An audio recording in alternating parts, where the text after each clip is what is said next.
They called it a mating auction, as if putting a price on a heartbeat made it any less cruel. I remember the smell first. Cold marble floors, polished wood, expensive cologne layered over fear. Hundreds of eyes scanning the stage like predators, deciding which prey looked weakest. And that would be me. I wasn't supposed to be here. Girls like me didn't get chosen, not with my thin wrists, uneven features, and hair that refused to shine under the golden chandelier light. Not when the other candidates stood tall, daughters of noble bloodlines, wolves with perfect symmetry and intoxicating scents. I stood at the far end of the platform, the last in line, the unwanted one. They had dressed me in silk the color of dusk. It hung too loose on my frame. My collarbones showed sharply. I heard whispers behind me. Why is she even here? Is she human? She doesn't even smell strong. They weren't wrong.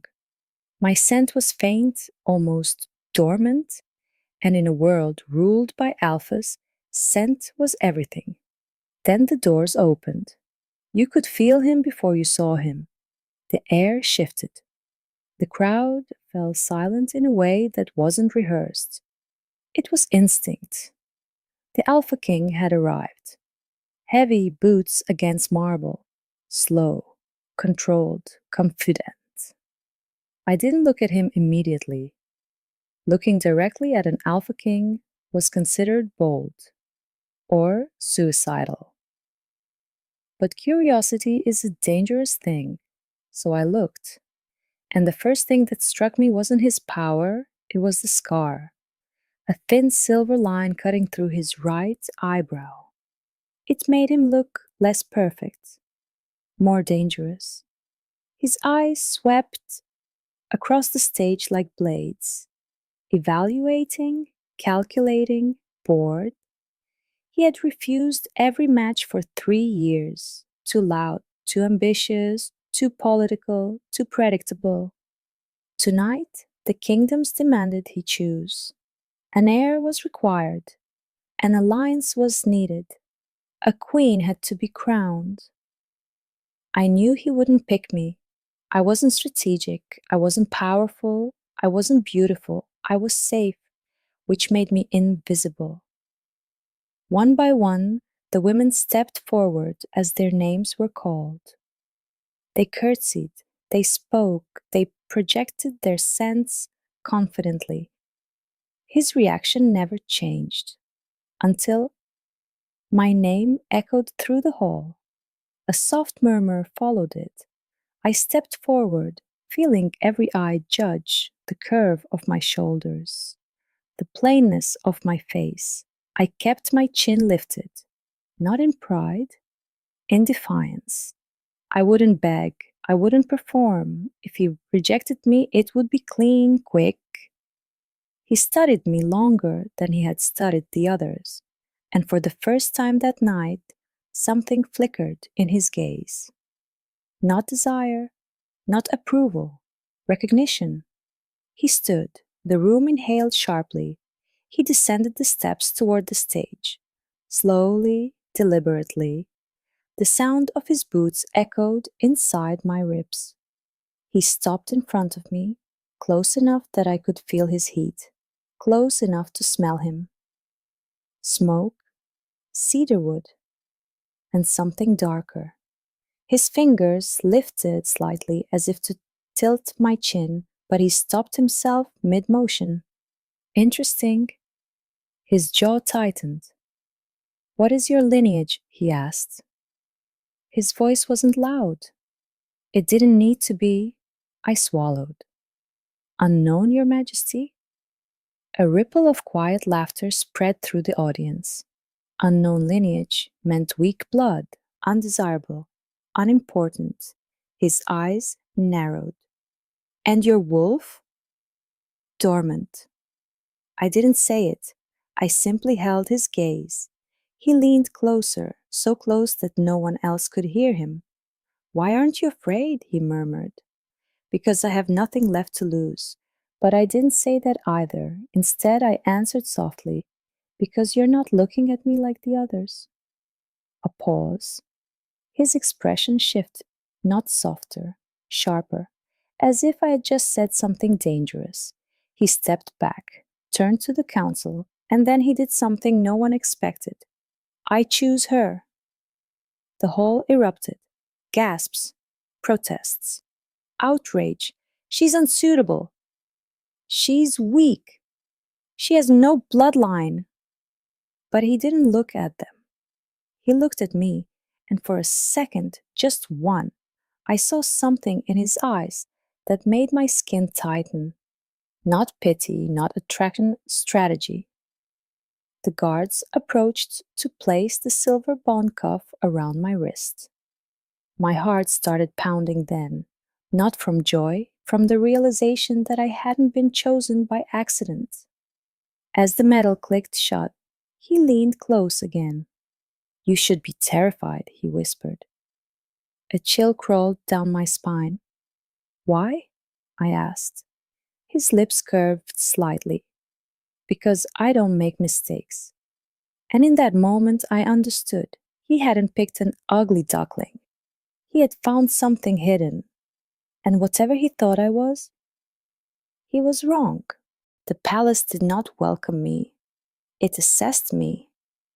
The moment the gates closed behind us, I felt it. The shift in air pressure, the invisible hierarchy pressing down on my shoulders. Stone towers carved from obsidian rose into a storm-heavy sky. Torches flickered along the walls, their flames bending slightly toward him as if even fire understood who ruled here. I walked half a step behind him, not because I was told to, because instinct insisted. The silver bond cuff around my wrist felt heavier with every step. It wasn't painful, it wasn't tight, but it hummed faintly against my pulse, as if it recognized something inside me before I did. Servants lined the grand corridor when we entered. They bowed, not to me, to him, but their eyes slid over me with thinly veiled curiosity. So that's her? That one? The fragile girl from the auction? I kept my chin lifted. If I was going to survive this place, I couldn't let it smell doubt on me. His throne room was vast and cold. Dark stone, high vaulted ceilings, long banners embroidered with the royal sigil, a wolf crowned in iron. He did not sit on the throne. He walked past it. That unsettled me more than if he had claimed it immediately. You will not speak unless addressed, one of the council members said sharply as we entered deeper into the chamber. He stopped walking. Silence fell like a blade. Slowly he turned his head toward the councilman. Did I give you permission to instruct her? He asked. His tone was calm, too calm.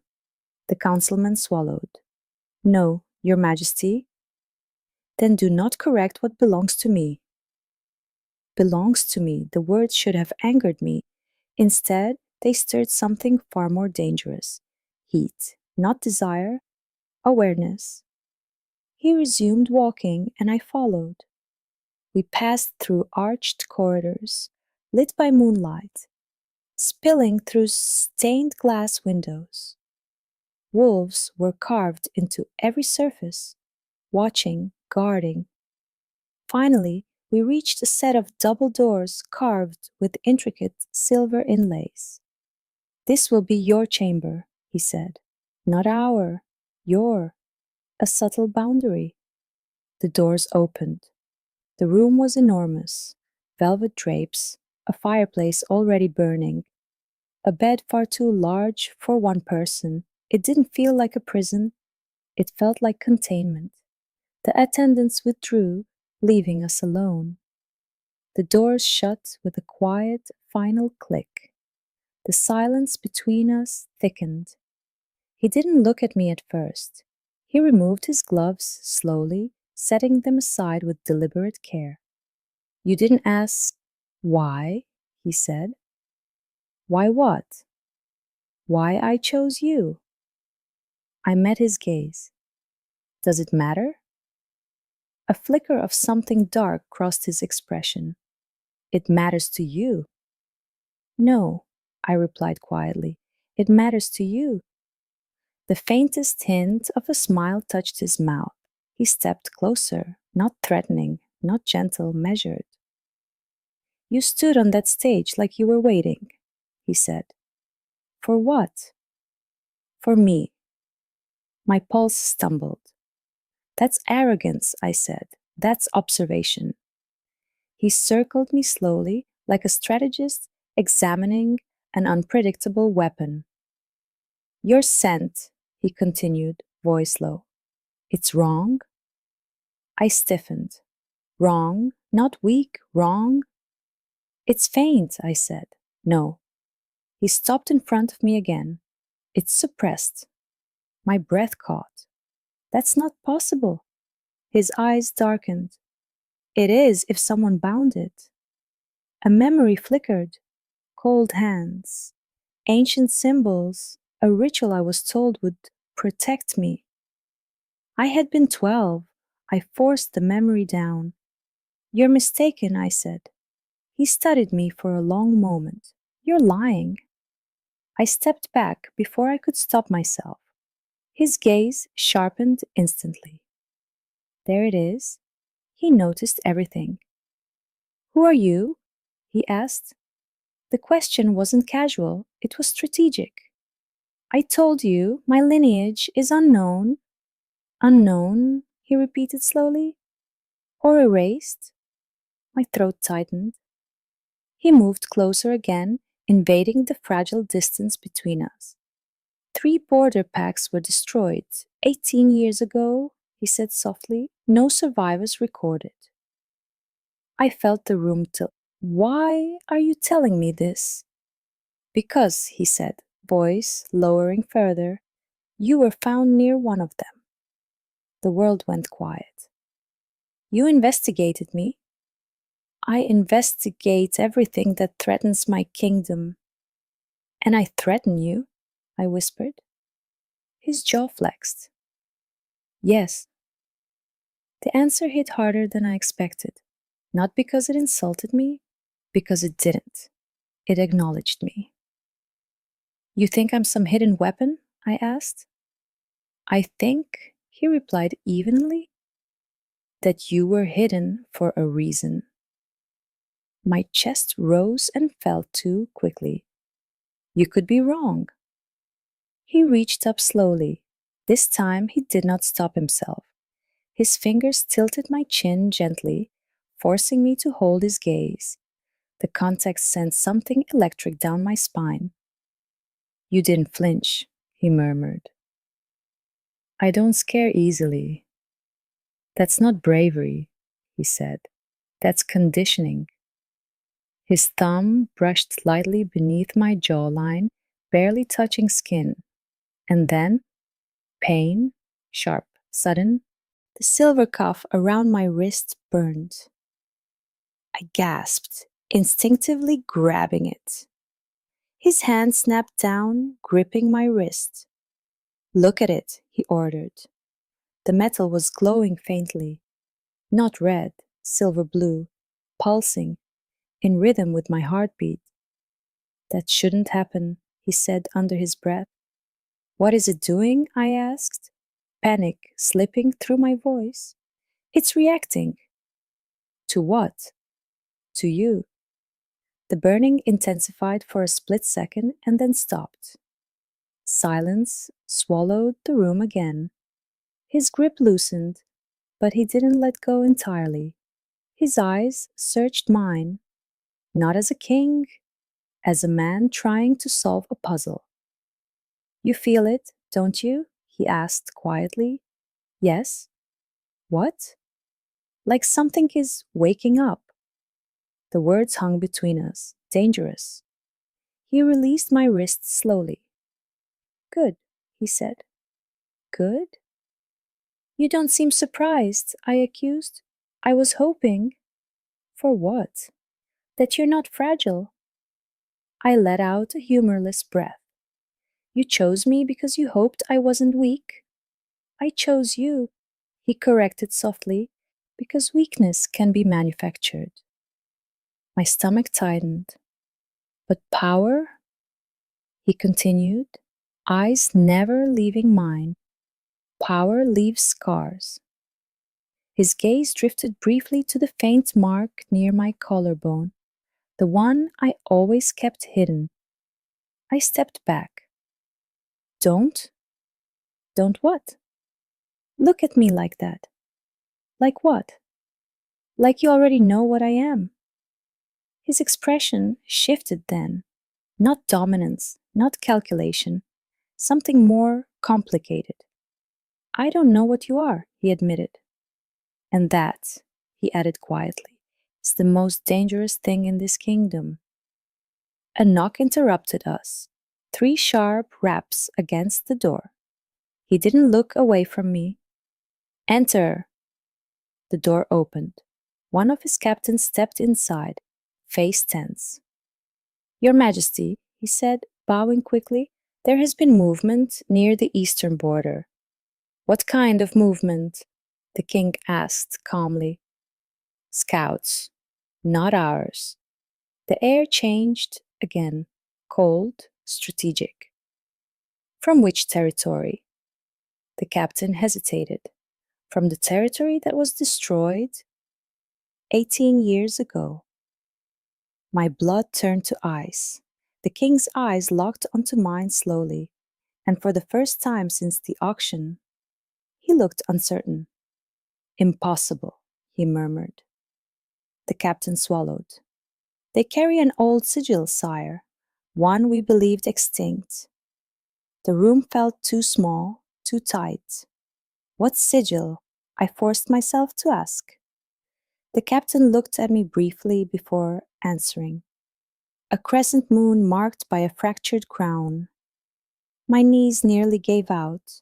I knew that symbol. I had drawn it in the margins of my childhood books without knowing why. The king saw the recognition in my face. He dismissed the captain with a sharp gesture. The door shut again. Silence returned. But it was no longer heavy, it was volatile. He approached me slowly, not as a ruler, not as a strategist, as someone standing at the edge of revelation. You weren't hidden, he said quietly. You were prodded. I shook my head. No. Yes. His voice softened in a way that unsettled me more than anger would have. You're not an ugly duckling, he said. The words hit differently now. You're the last heir. The fire in the hearth crackled loudly behind us. My heart pounded so hard I could hear it. The last heir to what? I whispered. His gaze darkened. To a throne that was never meant to fall. And somewhere deep inside me, something answered. I didn't sleep that night.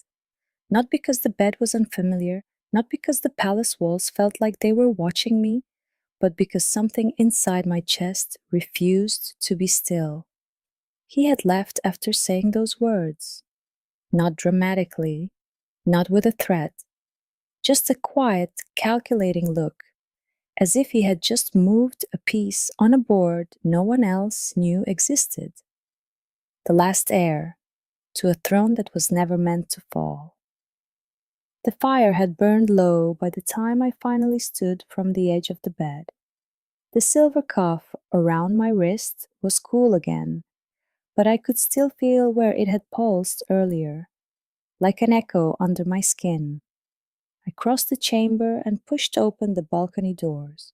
Cold night air rushed in. The kingdom stretched below, stone rooftops, distant watchtowers, patrol torches cutting through darkness. This place belonged to him, but somewhere beyond the eastern border, something might belong to me. I hated that the idea didn't terrify me as much as it should. A soft sound behind me, not a knock, not footsteps, a shift.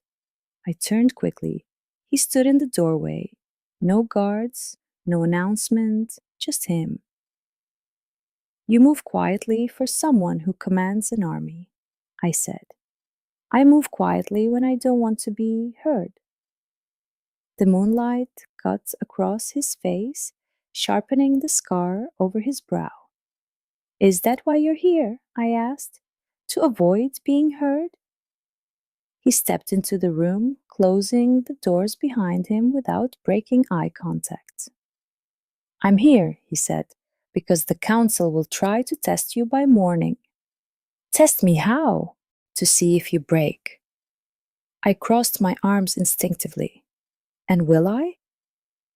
His gaze slid down briefly, taking in my posture, my tension, before returning to my eyes. That depends, he said, on whether you remember who you are. I don't know who I am. You do? His certainty unsettled me. He walked toward the fireplace, feeding another piece of wood into the dying flame. Sparks flared. You're Wolf, he continued, voice lower now, more personal. When did you last try to shift? I've never shifted. A beat of silence. Never? He asked. It never answered. He studied me carefully, or it was silenced. I swallowed. The memory surfaced again, ancient chanting, hands pressing me to cold stone, my guardian whispering, "This is the only way to keep you alive." I was told it was safer, I said quietly. For whom? I don't know. He approached me slowly again, every step deliberate. You felt something when the cuff reacted, he said. Yes. What did it feel like? I hesitated. He waited. He always waited. Like pressure behind my ribs, I admitted. Like claws pressing from the inside. His jaw tightened. That's not weakness. What is it then? Suppressed dominance. The word echoed in my skull. Dominance. That's impossible, I whispered. You're the Alpha King. And yet, he said softly, stepping closer, your bond reacted to me. My pulse quickened. What does that mean? It means, he replied, his voice dropping further, that something in you recognized something in me. The air thickened between us, not romance, not exactly recognition, challenge. He stopped just inches away. You're not afraid of me, he said again, studying my face. I should be. Yes. But I'm not. His hand lifted slowly, not to control, not to restrain, just to hover near my cheek. Most wolves lower their eyes, he murmured. I'm not most wolves. No, he agreed quietly. You're not. The tension snapped when the doors burst open. 3 council elders entered without permission. I stepped back instantly. The king didn't. His posture hardened. You forget your place, he said coldly. Forgive us, your majesty, one elder said stiffly, but the kingdom cannot wait. If she is to be queen, she must be assessed. I'm not an object, I said before I could stop myself. All 3 elders turned to me sharply. There it is, the mistake. The king's eyes flicked toward me, not angry, alert. Careful, he warned under his breath. One elder stepped forward. Your scent is unstable, your lineage unverified, your wolf unseen. The court demands proof of strength. I don't owe you proof, I said. You owe the kingdom's survival. The words cut deeper than they should have. Before I could respond, the eldest raised his hand. A pulse of energy shot through the room. I gasped as something invisible pressed against my chest. Testing, probing, trying to trigger submission. Instinct screamed at me to bow, to yield. My knees trembled. The silver cuff began to vibrate faintly. The king didn't move. He was watching me, not interfering. Why isn't he stopping this? The pressure increased. My breath shortened. Heat built under my skin hotter than before. You see, one elder said, she bends. Something inside me snapped. No, not this time. The heat turned sharp. The pressure against my chest met resistance, not from my body, from something deeper.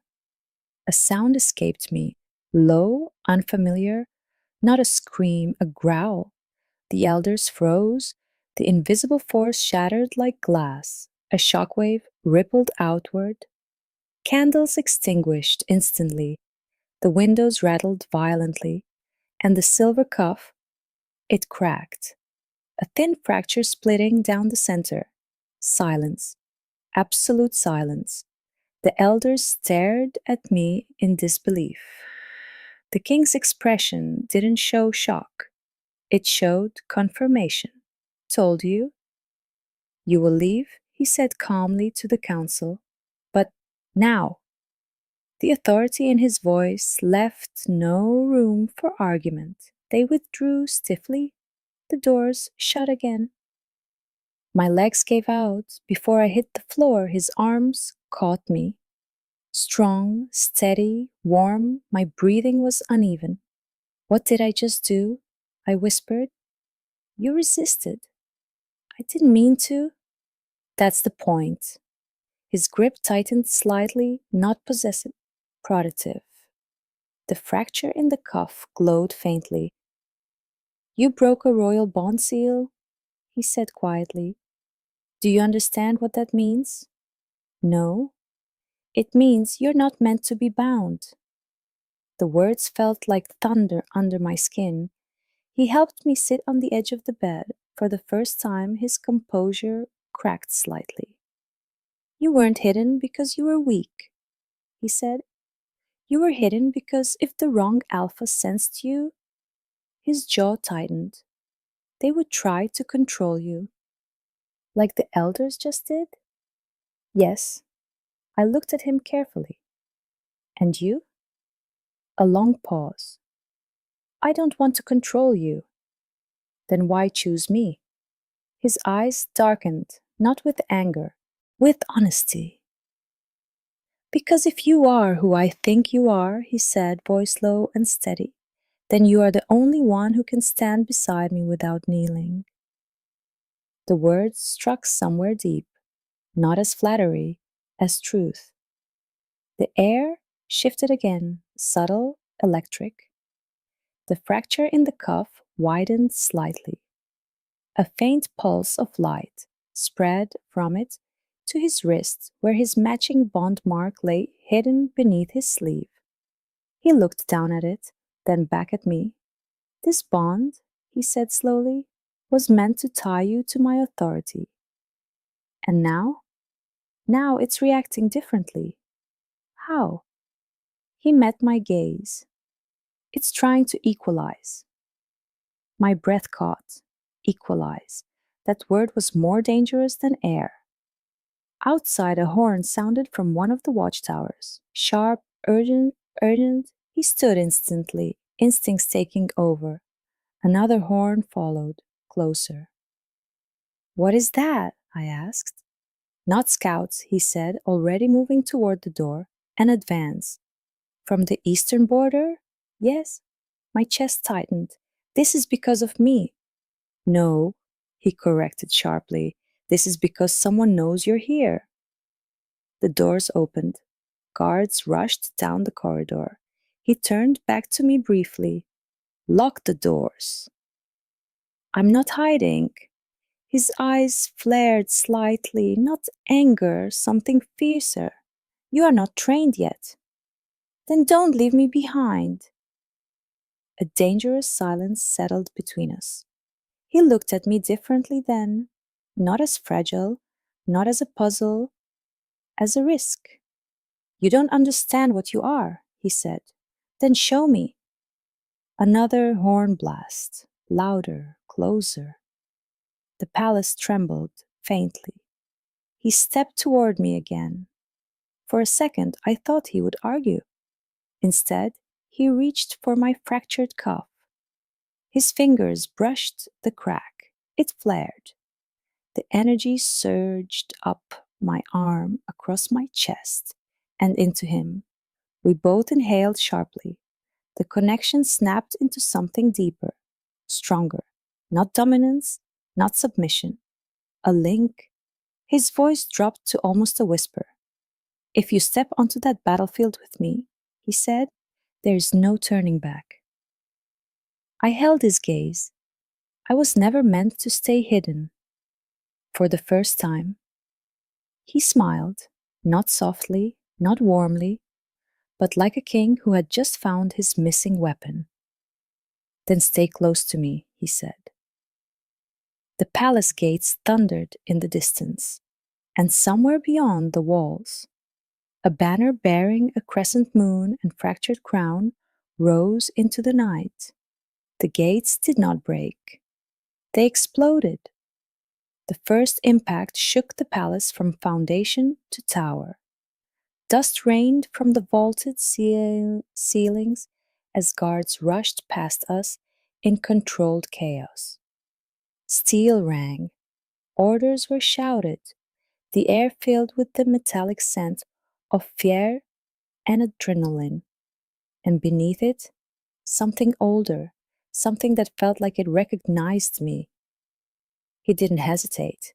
His hand found mine, not gentle, not hesitant, decisive. Stay behind me, he ordered. I won't.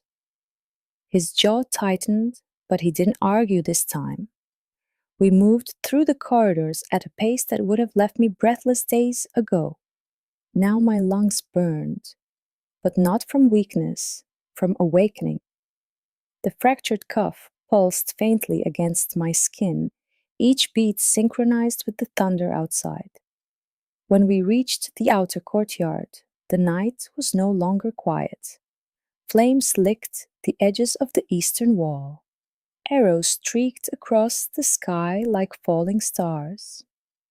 Wolves, shifted and unshifted, clashed beneath the banners of iron and crescent moon. And there it was, the sigil I had drawn 1,000 times without knowing why. A crescent pierced by a fractured crown. My stomach twisted. They're not attacking randomly, he said, scanning the battlefield with unnerving calm. They're testing our response time. For what? I asked. For you? A figure stepped forward from the opposing line, tall, cloaked, face partially obscured. But the eyes? Silver. Not like his, colder, older. The figure raised a hand, and the fighting paused. Not completely, but enough. They've come for their heir, the cloaked stranger's voice echoed across the courtyard. The words sliced through the noise. My heir, not theirs. My pulse stumbled. The king stepped slightly in front of me, not shielding me, but positioning himself. You trespass on royal ground, he called out evenly. State your name before I remove it from memory. A faint chuckle drifted the crystal across the stone, still arrogant, even now. The figure lowered the hood. A woman. Her face was sharp, regal, lined not with age, but with history. Recognition hit me like a physical blow. I had seen her before, not in person, in fragments of dreams. You survived, she said, eyes locking onto mine. My throat tightened. Do I know you? You knew me once. The king's hand flexed near his side. Explain yourself, he demanded. She ignored him. You were meant to awaken sooner, she said to me, but they sealed you too deeply. The cuff burnt. They? I whispered. She glanced briefly toward the palace towers. Your protectors were cowards. Anger flared unexpectedly in my chest. They kept me alive. They kept you small? The words struck harder than they should have. The king stepped forward slightly. You will not address my queen without permission. Her eyes flicked to him. Queen? She repeated softly.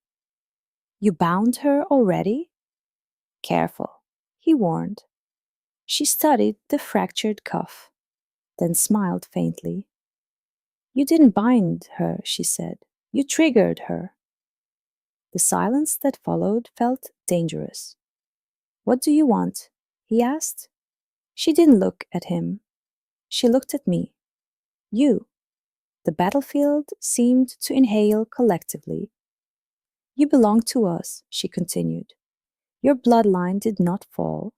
It went underground. We have waited 18 years. I don't remember any of it, I said. That's because memory was the first thing they took. The world tilted slightly. Memory taken? That's enough, the king said sharply. The woman's gaze hardened. Do you know what she is? She asked him. Yes. No, she corrected. You suspect. His silence confirmed it. She turned back to me. You are not simply an heir, she said. You are the convergence. The word vibrated under my skin. The convergence of what? I demanded. Two dominant lines. The only blood capable of challenging the Iron Throne. A low growl rippled through the king's chest. Choose your next words carefully, he warned. She smiled. Iron cannot rule forever. The air thickened. My breathing grew uneven. Not from fear, from pressure building beneath my ribs again. You feel it now, don't you? She asked softly. Yes, I admitted. The king's eyes flicked toward me briefly. Do not let her guide it, he said quietly. I'm not guiding, she replied. I'm reminding. Suddenly, one of her warriors lunged forward too fast. Instinct moved before thought. Heat surged violently through my veins. The world slowed. I stepped in front of the king, not behind. The attacking wolf barely reached us before something inside me snapped outward, like an invisible wall. The impact threw him back midair. He crashed into the courtyard stone hard enough to crack it. Silence. Absolute silence. Even the wind stilled. I was breathing heavily, but I wasn't trembling. The king stared at me, not shocked, not anymore, certain. The woman's expression shifted from calculation to satisfaction.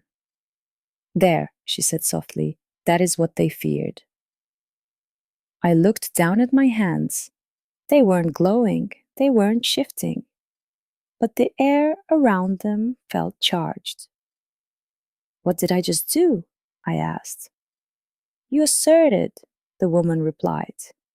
The king stepped closer to me now, not to restrain, not to command, but to anchor.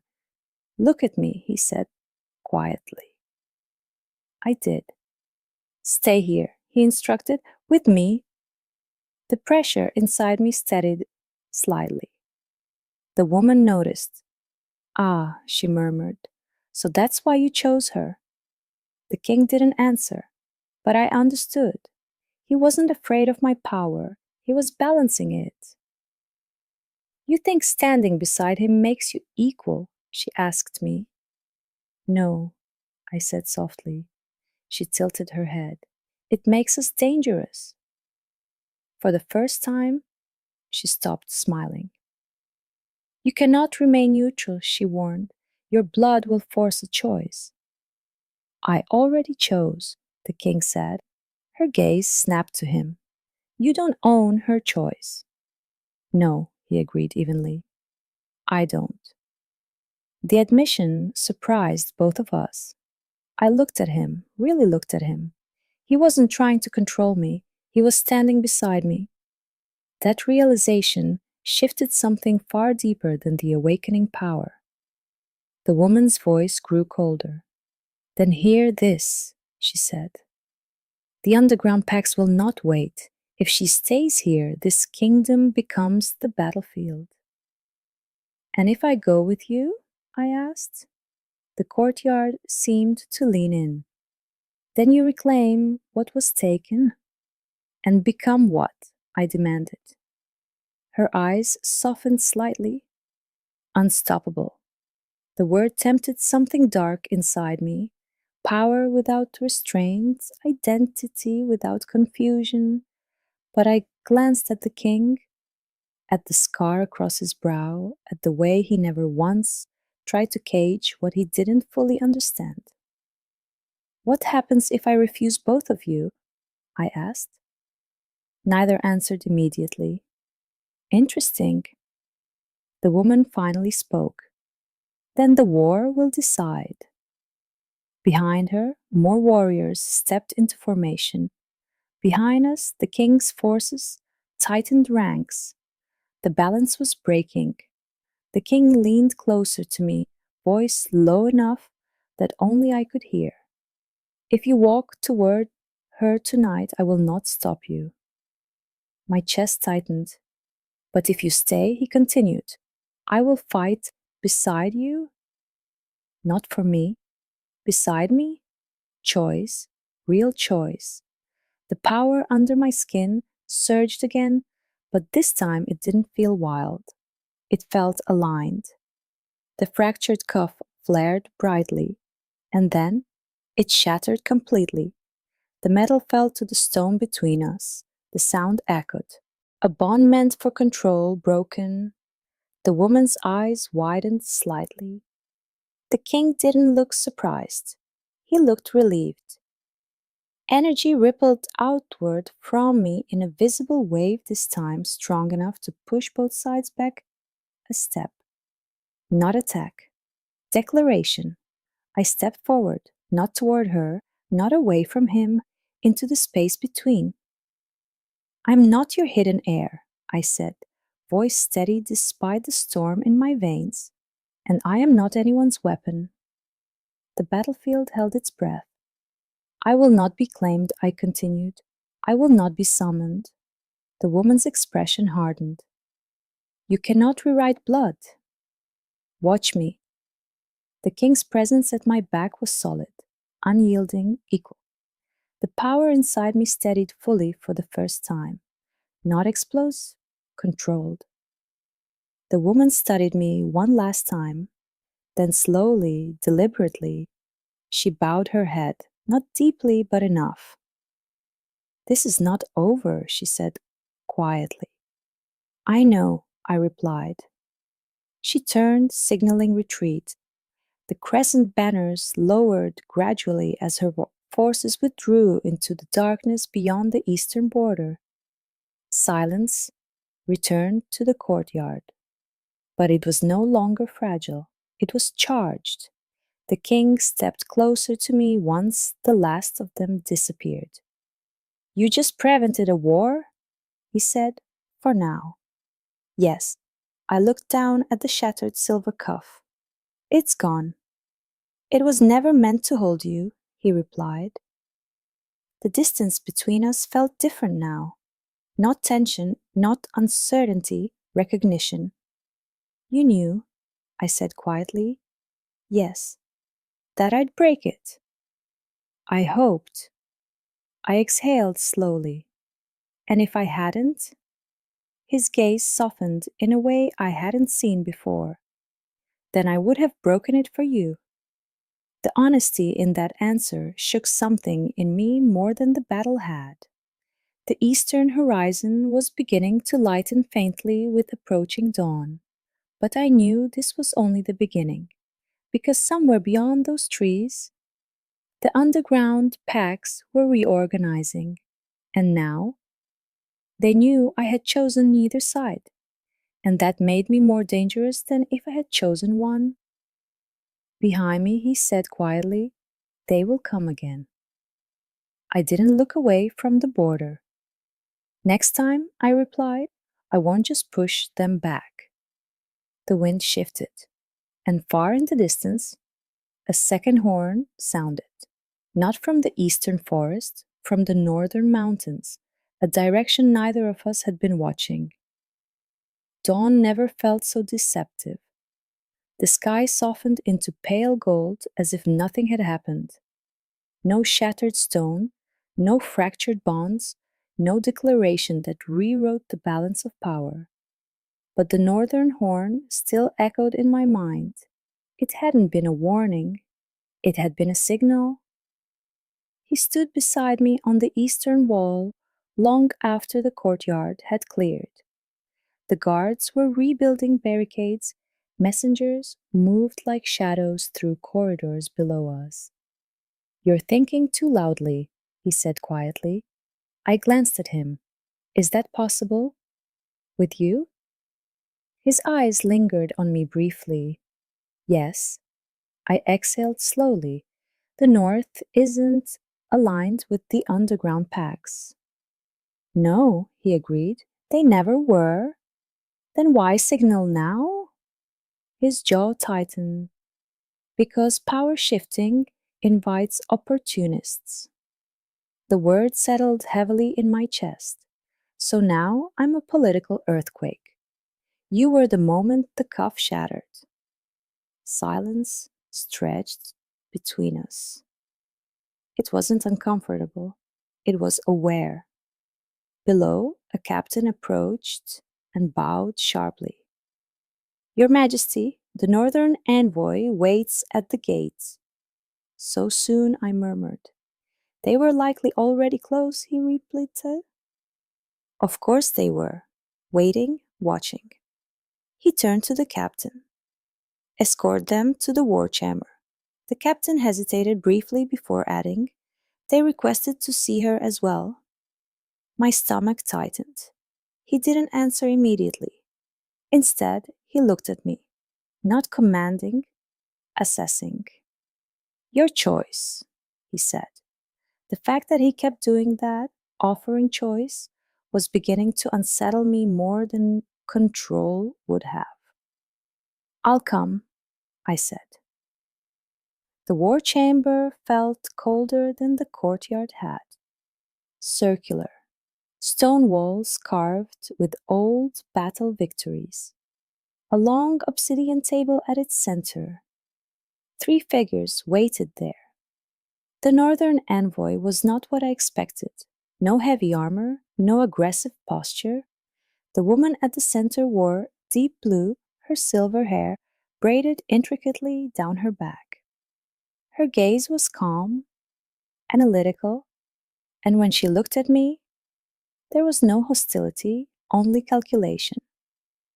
"So," she said smoothly, "the rumors are true."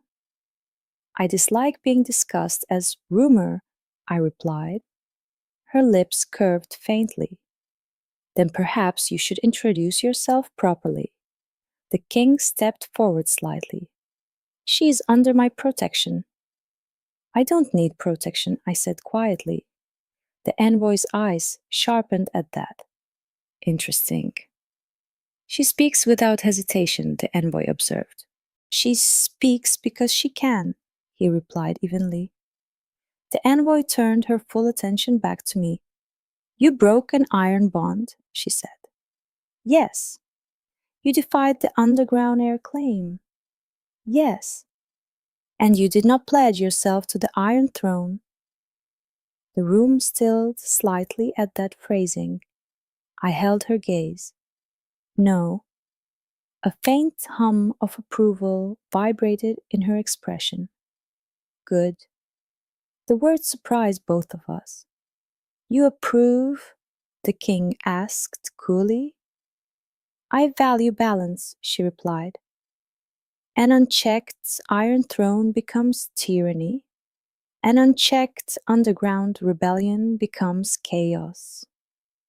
"And what does an unchecked convergence become?" he asked. Her eyes flicked between us. That, she said softly, depends on who stands beside her.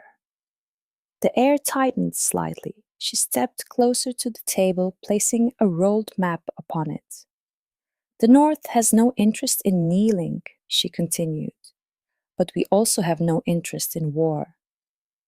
What do you want? I asked. A pact. The king's posture hardened subtly. On what terms? The envoy met my eyes again. Not with you, she said, with her. Silence. I felt his attention shift toward me. She's not yet crowned, he said. She doesn't need a crown to wield influence. The envoy was right, and she knew it. What kind of pact? I asked. A neutrality accord, she replied. If conflict erupts between the Iron Throne and the underground bloodline, the North remains untouched. And in return? I asked. Her gaze didn't waver. You remain independent. The words slid carefully into place.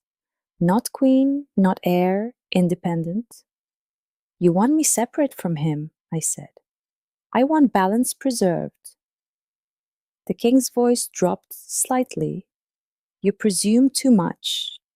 Do I? She asked calmly. I stepped closer to the table.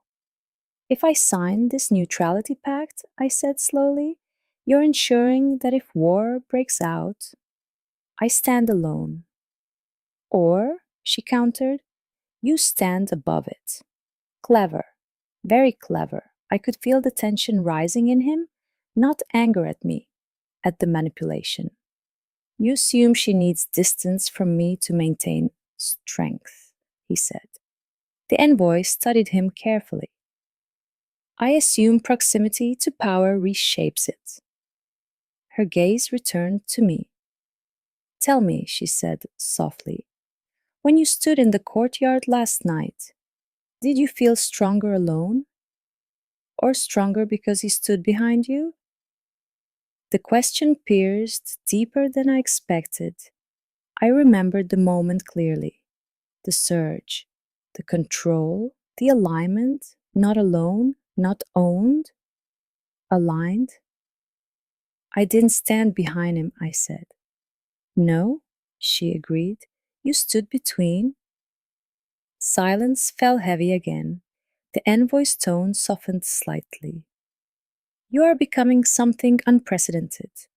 If you bind yourself too tightly to any throne, you risk becoming predictable. And predictable power is easier to eliminate, I finished. She inclined her head slightly. The king's gaze never left me. He wasn't interrupting. He wasn't correcting. He was letting me decide. That fact mattered more than the envoy's careful words. What happens? I asked the envoy. If I refuse neutrality? She didn't hesitate. Then the North prepares. For war? For survival. Honest, I respected that. I turned slightly toward him. If I choose neutrality, what happens to your authority? I asked quietly. It shifts, he replied. Weakened? No. His eyes held mine steadily. Redefined. The envoy watched us like someone studying a rare phenomenon. You see, she murmured, even he adapts around you. The room felt smaller, not from threat, from inevitability. I looked down at the map. 3 territories, Iron Throne, Underground, North, and now, me, the convergence. I placed my hand flat on the map. Energy hummed faintly beneath my skin again, not explosive like before, stable. I won't sign neutrality, I said finally. The envoy's brows lifted slightly. And I won't declare allegiance, I continued. The king remained silent. I won't be position as a counterweight or a weapon or a shield, I said. If war comes, it won't be because I chose a side. Then what are you choosing? The envoy asked. I met her gaze evenly. I'm choosing evolution. The word lingered in the chamber. The envoy studied me for a long moment. Then slowly she smiled. Then you are more dangerous than any throne. She rolled the map back up. The north will wait, she said. For how long? He asked. Until the balance tips too far. She walked toward the exit, pausing only briefly beside me. Be careful, she murmured softly. History does not like being rewritten. Then history can adjust, I replied. Her lips curved faintly before she left. The chamber doors shut. Silence returned. He exhaled slowly. You refused protection, he said. I refused isolation. A faint flicker of approval crossed his expression.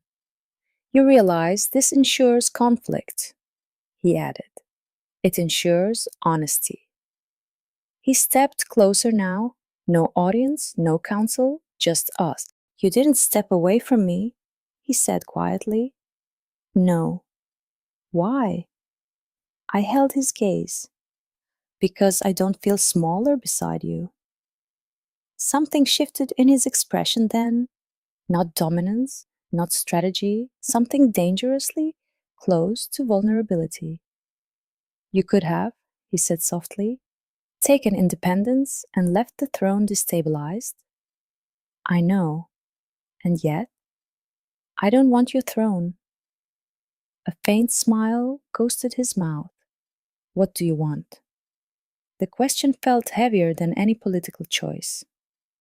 I want the truth, I said, about my bloodline, about why I was sealed, about what the convergence actually means. And if the truth threatens this kingdom, then we face it together. I didn't say the word, but he heard it anyway. He reached for my hand, not to restrain, to connect. The contact sent a steadier pulse through me than any power surge had.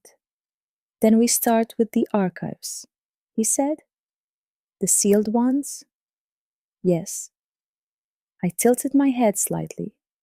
Breaking more rules? His eyes darkened faintly. I prefer to call it revision.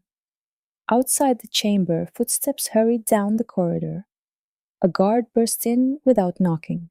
Your Majesty, he said urgently, there's been a breach. Where? He demanded. Not at the borders. The guard swallowed. In the lower vaults. My stomach dropped. The archives? I asked. The guard nodded. And, the king pressed, they weren't attacked. A pause. They were accessed. The room went cold. By whom was the question neither of us spoke aloud, but we both felt it.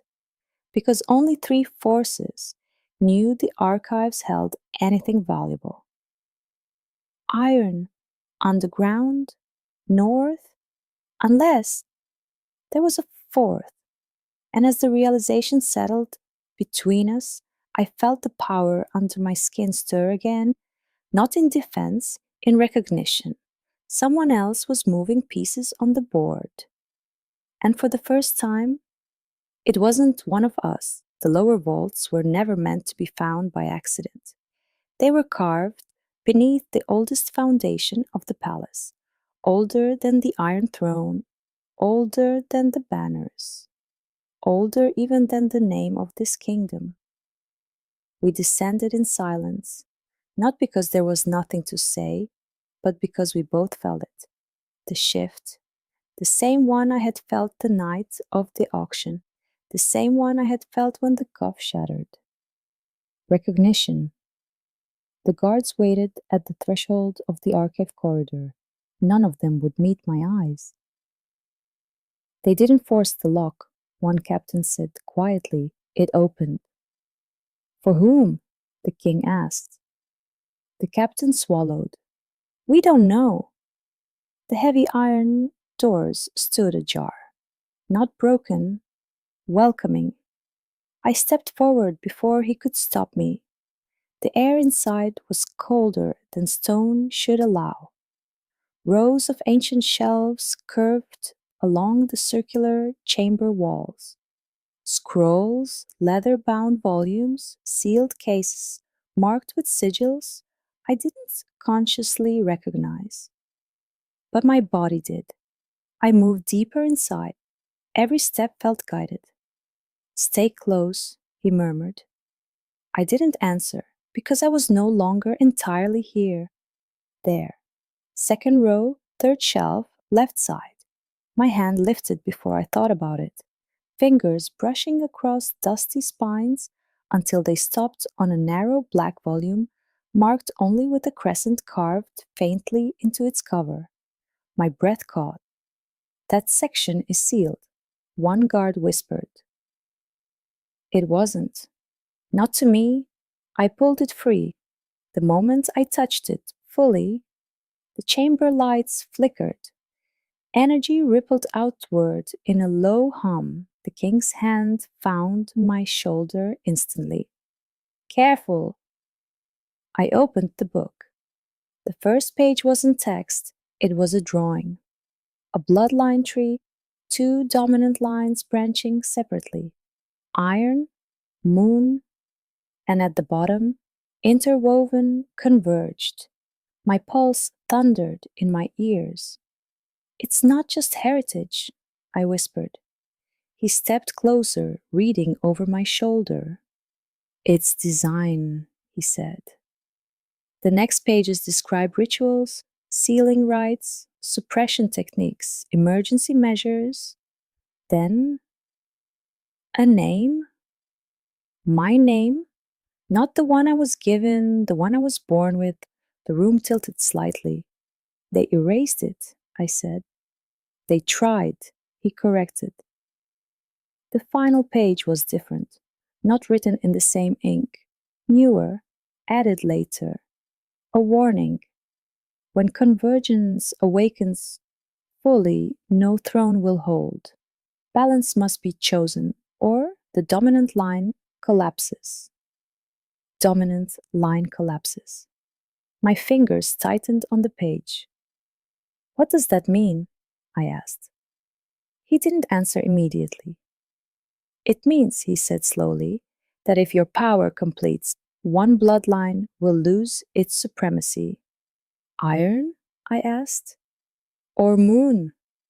The air felt thinner suddenly. And if neither yields? I whispered. His jaw tightened, then both fracture. The chamber trembled faintly, not violently, but enough. The book grew warmer in my hands, then hotter. Words began shifting, rewriting, new ink surfacing like something bleeding through parchment. A map formed across the page. Not territory, not borders, something else.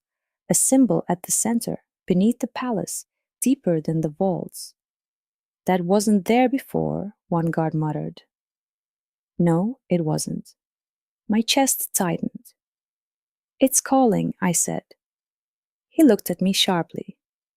What is? The convergence. The ground beneath us pulsed once. A deep, resonant vibration. The guard stepped back instinctively. You're not going down there alone, he said firmly. I won't. I met his gaze. Come with me? A flicker of something passed through his eyes. Not hesitation. Acceptance. He turned to the captain. Seal the vault. No one enters, no one follows. Yes, Your Majesty. The hidden passage revealed itself when I pressed my palm against the stone beneath the central pillar. It wasn't dramatic, it was precise. Stone shifted aside with a low grinding sound, revealing a narrow spiral staircase descending into darkness. We stepped into it together. The passage smelled ancient, older than war, older than bloodlines. The deeper we went, the quieter the world above became, until there was nothing but our footsteps and the echo of something building under my ribs. At the bottom, a chamber, circular, empty, except for a single raised platform carved with both sigils, iron, moon, interlocked. The air vibrated faintly. "You were meant to find this," he said quietly. "No," I replied. "We were." The platform pulsed softly. I stepped onto it. The reaction was immediate. Energy surged upward, not violently, not uncontrollably. It felt like alignment, like two currents finally meeting. He stepped beside me. The moment his foot touched the stone, the chamber ignited with light. Not fire, not lightning, pure silver-white energy rising in spirals around us. My breath caught, but I didn't panic. Because this time, it didn't hurt. It balanced. His hand found mine instinctively. The contact amplified everything. The sigils beneath our feet glowed brighter, and then a third mark appeared between them. You, unseen before, not iron, not moon. Something else? The chamber walls began shifting, ancient carvings illuminating one by one, scenes of war, of dominance, of collapse, and then of union, not romantic, strategic, two alphas standing not above one another, but level. The energy surged higher. I felt it clearly now. The convergence wasn't meant to replace a throne. It was meant to end the need for one. My knees weakened slightly, not from exhaustion, from understanding. "It's not about choosing a side," I whispered. "No," he agreed softly. "It's about ending the cycle." The chamber responded, a low, resonant tone vibrating through bone and stone alike. But then the energy shifted, sharpened. A new presence entered the chamber, not physically, but undeniably. A voice, not heard, felt. "You cannot dismantle dominance without consequence." The air grew heavier. The spiraling light tightened around us. "You feel that?" he asked. Yes. It wasn't hostile. It was ancient, protective. The final safeguard. "If convergence completes," I murmured, understanding flooding in, "the dominant alpha line dissolves." His grip on my hand tightened slightly, and with it, he said quietly, my uncontested authority. The weight of that truth settled between us. This wasn't about romance. This wasn't about crowns. This was about structure, power itself. The energy pulsed again, waiting for confirmation, for surrender, or refusal. He looked at me, not as a king, not as a strategist, as a man standing at the edge of change. "If we do this," he said quietly, "the Iron Throne will never rule the same way again." "If we don't," I replied, "the cycle continues. War, rebellion, suppression, awakening, over and over. The spirals tightened further, time was thinning." "You once asked why I wasn't afraid of you," I said softly. His gaze held mine steadily. "Yes. It's because I never felt smaller in your presence." Silence wrapped around us like a held breath. "And now?" he asked. "Now I'm asking you the same question." The energy trembled. He didn't look away. "I'm not afraid of you," he said quietly. "I'm afraid of what happens if we pretend this doesn't exist." That was enough. I stepped fully into the center of the platform. He didn't hesitate. He stepped with me. The moment our feet aligned over the new sigil, The chamber erupted in light, not destructive, transformative. The spirals collapsed inward, through us, not around. Power didn't surge, it redistributed. I felt it leave the extreme edges of dominance, felt it soften into something broader, shared, balanced. The ancient voice vibrated once more, then silence.